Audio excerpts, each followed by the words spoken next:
Driver అధికారుల దగ్గరికి వెళ్ళి నాకు న్యాయం చేయండి అంటే అధికారులు డ్రైవర్లని చాలా చిన్న చూపు చూస్తున్నారంట. నాకు కొంతమంది మన డ్రైవర్లు ఫోన్లో చెప్పారు. మళ్ళీ ఈ వీడియో ద్వారా అధికారులకు కొన్ని విషయాలు చెప్పాలనుకుంటున్నాం. సార్, మీరు తెల్ల బట్టలు వేసుకున్న వాళ్ళకి, ఖద్దరు బట్టలు వేసుకున్న వాళ్ళకి మాత్రమే న్యాయం చేస్తారా? అంటే మాసిపోయి బట్టలు వేసుకుని వచ్చిన అంత మాత్రాన డ్రైవర్కి న్యాయం చేయరా?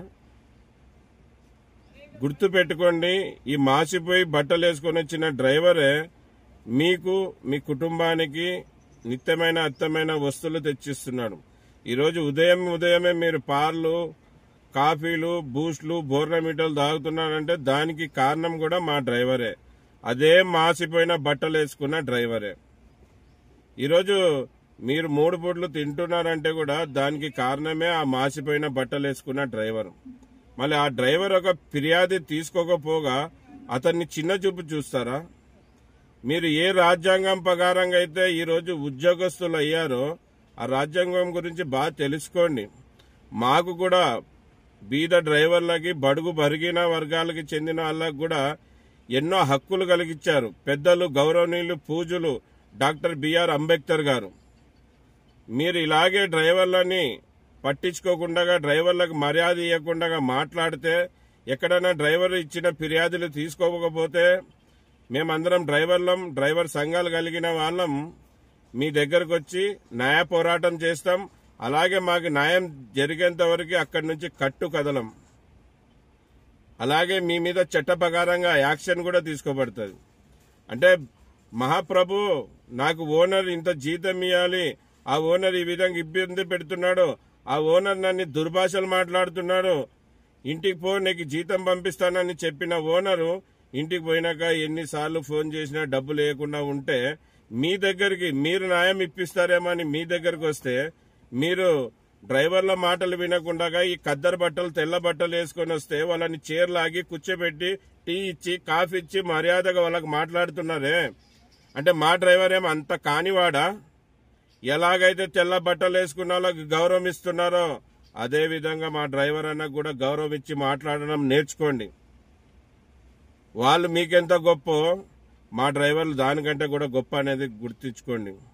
మీరు మా కోసం పనిచేస్తున్నారా, లేకుంటే తెల్ల బట్టలు వేసుకున్న ఖద్దరు బట్టల కోసం పనిచేస్తున్నారా? అంటే వాళ్ళు మీకు ఏమైనా జీతాలు ఇచ్చి పోషిస్తున్నారా? అంటే డ్రైవర్లు అంటే అంత చిన్న చూపు ఎందుకు మీకు? మీకోసం రాత్రి పగలు కుటుంబాన్ని వదిలి మీకోసం మీ దగ్గరికి అన్ని వస్తువులు చేర్చాలని 365 రోజులు కష్టపడుతుంటే ఆ డ్రైవర్కి ఇచ్చే విలువ ఇదే.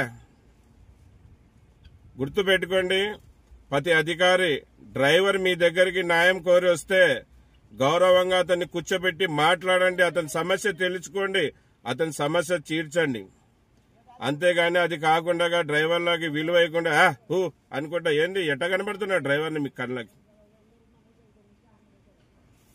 మా దగ్గరికి ఒక 4-5 మంది డ్రైవర్లు ఫిర్యాదులు చేశారు. ఖచ్చితంగా మీ దగ్గరికి మేము వస్తాం.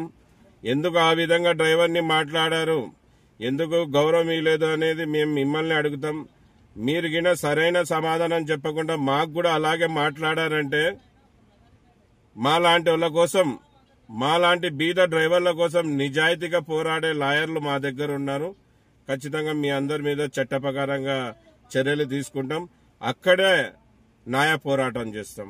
డ్రైవర్ అన్నలారా, మీరెవరు దిగులు పెట్టుకోవద్దండి. ఈ అధికారులు ఉండేది మనలాంటి బీద డ్రైవర్ల కోసం, ప్రజల కోసమే. వీళ్ళు ఏదో వాళ్ళు ఇచ్చే ముడుపులకి వాళ్ళ మాట విని మనకు న్యాయం చేయడం లేదు. ఎక్కడెక్కడ ఏ అధికారి మీకు మాట వింటున్నాడో, ఎక్కడెక్కడ ఏ అధికారి మిమ్మల్ని పట్టించుకోవడం లేదో తెలపరిచింది. ఖచ్చితంగా వాళ్ళ మీద యాక్షన్ తీసుకుందాం. మనం చట్ట ప్రకారంగా పోదాం. ఇదేనా అందరికీ విషయం చెప్పాలని ఈ వీడియో ముందుకు వచ్చాను. నా పేరు ఎస్ అన్వర్ బాషా. నేను ఒక డ్రైవర్ని, అలాగే సేఫ్టీ డ్రైవర్ అసోసియేషన్ ఫౌండర్, ఇప్పుడు సౌత్ ఇండియా ప్రెసిడెంట్గా ఉన్నాను. జై హింద్, జై డ్రైవర్, జై డ్రైవర్.